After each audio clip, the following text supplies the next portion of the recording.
Hi friends, నేను మీ నాయుడు సార్ని. 100% మీరు మాట్లాడతారు. Nihali spoken English institute. ఈ వీడియోలో మనం కీప్ డూయింగ్ గురించి తెలుసుకోబోతున్నాం. ఈ వీడియో కనుక మీకు నచ్చినట్లయితే లైక్ చేయండి, షేర్ చేసుకోండి.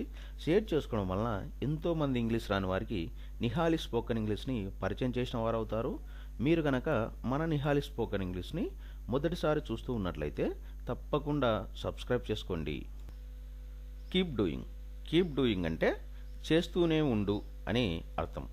కీప్ డూయింగ్ను ఎలాంటి సందర్భాలలో ఉపయోగిస్తాము అంటే, మనం మాట్లాడే మాటల సందర్భాలలో అతను ఆడుతూనే ఉన్నాడు, అతను తింటూనే ఉన్నాడు, అతను చదువుతూనే ఉన్నాడు, ఇలా చెప్పే సందర్భాలలో మనం కీప్ డూయింగ్ను ఉపయోగిస్తూ ఉంటాము.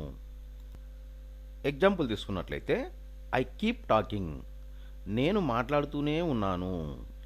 హీ కీప్స్ ప్లేయింగ్, అతను ఆడుతూనే ఉన్నాడు. షీ కీప్స్ రీడింగ్, ఆమె చదువుతూనే ఉన్నది. హీ కీప్స్ స్మైలింగ్, అతను నవ్వుతూనే ఉన్నాడు.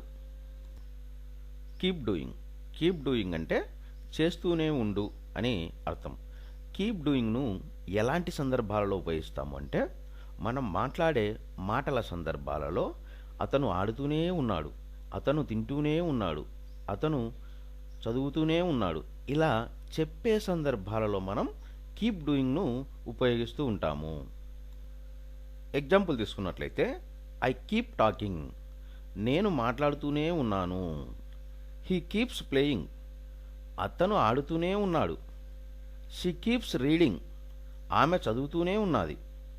హీ కీప్స్ స్మైలింగ్, అతను నవ్వుతూనే ఉన్నాడు.